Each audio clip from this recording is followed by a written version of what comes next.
नमस्कार, स्वागत है आपके अपने चैनल 5G एजुकेशन में। आज 8th ग्रेड अभ्यास पुस्तिका भाषा भारती कक्षा 7वीं जो नवीन बुक हमें सत्र 2024-25 हेतु प्राप्त हुई है, इसके पार्ट 1 से लेकर पार्ट 25 तक संपूर्ण पाठों को हम बारी बारी से देखेंगे।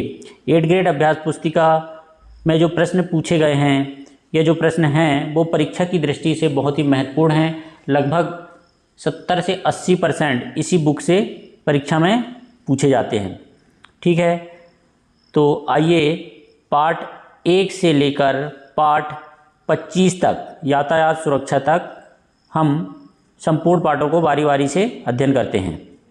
पार्ट 1 है मेरी भावना। पूर्व तैयारी ये निर्देश पढ़ लें। पहला है बहुविकल्पी प्रश्न। बहुविकल्पी प्रश्न में पहला प्रश्न है, प्रार्थना कविता के आधार पर हृदय में कौन सा भाव होना चाहिए? तो इसका राइट आंसर आ जाएगा ए, प्रेम। ठीक है। नेक्स्ट प्रश्न है, कविता में सौंदर्य उत्पन्न करते हैं, कौन उत्पन्न करते हैं? अलंकार। तो सी इसका राइट आंसर आ जाएगा। नेक्स्ट प्रश्न है, दूसरों की उन्नति को देखकर किसका भाव नहीं आना चाहिए? तो हमें दूसरों की उन्नति को देखकर ईर्ष्या का भाव नहीं आना चाहिए। तो डी इसका राइट आंसर आ जाएगा। नेक्स्ट है, बुरे रास्ते पर चलने वालों के प्रति कवि के मन में आने वाला भाव है, कौन सा भाव है? साम्य भाव। तो डी इसका राइट आंसर हो जाएगा।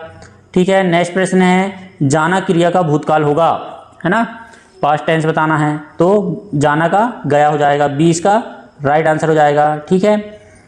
नेक्स्ट है, नीचे दिए गए शब्दों में से उचित शब्द चुनकर रिक्त स्थानों की पूर्ति कीजिए। ये शब्द दिए हैं, करुणा, ईर्ष्या, गुण, ग्रहण, वर्तमान काल, उपमा, न्याय मार्ग, साम्या, अनुप्रास, भविष्यकाल, कुमार्ग। इनमें से छांट के लिखना है। जैसे दिया है प्रश्न 6, किसी के दोषों को देखने के स्थान पर हमें खालिस्तान का भाव रखना चाहिए, तो साम्य का भाव रखना चाहिए। ठीक है। खालिस्तान से हमारे पैर कभी नहीं डिगना चाहिए, न्याय मार्ग से हमारे पैर कभी नहीं डिगना चाहिए। ठीक है। दीन दुखी जीव को देखकर हमारे मन में आने वाला भाव खालिस्तान है, तो काय का भाव है? करुणा का भाव। ठीक है। सरल सत्य व्यवहार करूँ पंक्ति में खालिस्तान अलंकार है, तो अनुप्रास अलंकार है। ठीक है। श्याम पाठ पढ़ेगा, यह वाक्य खालिस्तान काल का है, तो भविष्य काल का। ठीक है। अति लघुत्तरी प्रश्न है। अति लघुत्तरी प्रश्न में प्रश्न नंबर 11 है, काल किसे कहते हैं? तो क्रिया के जिस रूप में कार्य करने या होने के समय का ज्ञान होता है उसे काल कहा जाता है। ठीक है। फैले प्रेम परस्पर जग में, मोह दूर पर हरा करे, अप्रिय कठोर शब्द नहीं, कोई मुख से कहा करे। उक्त पंक्ति में आए अनुप्रास अलंकार वाले वर्ण छांटकर लिखना है। तो प, रा और का जो वर्ण है वो अनुप्रास अलंकार वाले वर्ण हैं। ठीक है। नेक्स्ट प्रश्न देखते हैं, मेरी भावना कविता में लक्ष्मी आए या जाए से कवि का क्या आशय है? तो इस कविता में लक्ष्मी आए या जाए से कवि का आशय धन के आने और जाने से है। ठीक है। नेक्स्ट प्रश्न है, मेरी भावना कविता में कवि किससे दूर होना चाहता है?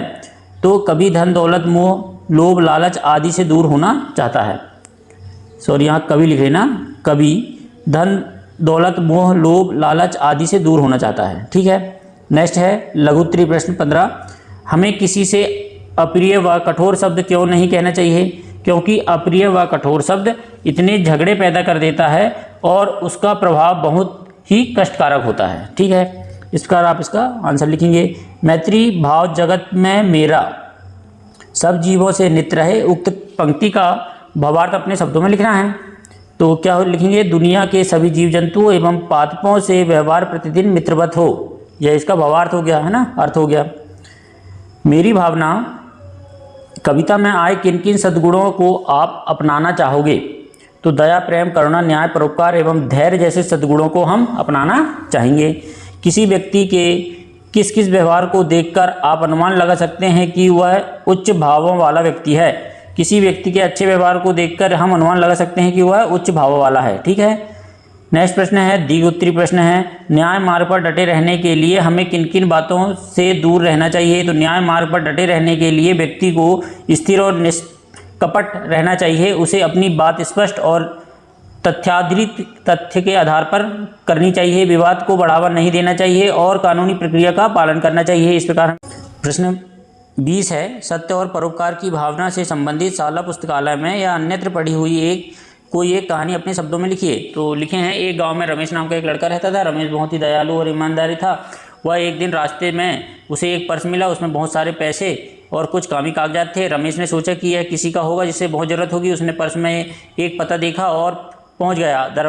दरवाज़ा खुला देखकर उसने देखा कि एक बुजुर्ग आदमी चिंतित होकर पर्स को ढूंढ रहा था। रमेश ने बटुआ या पर्स उन्हें देते हुए कहा, दादाजी यह आपका बटुआ है, मुझे रास्ते में मिला था। बुजुर्ग आदमी की आंखों से आंसू आ गए और उसने राजू को गले लगा लिया। ठीक है, रमेश या राजू जो भी है ना, लगा लिया और कहा, बेटा तुम्हारी ईमानदारी ने मेरा विश्वास इंसानियत पर और भी मजबूत कर दिया। इस छोटे से काम ने रमेश को गांव में एक सच्चे और परोपकारी व्यक्ति के रूप में पहचान दिला दी। ठीक है, इस प्रकार वीडियो अच्छा लगा हो तो प्लीज़ लाइक कमेंट सब्सक्राइब करना ना भूलें। धन्यवाद।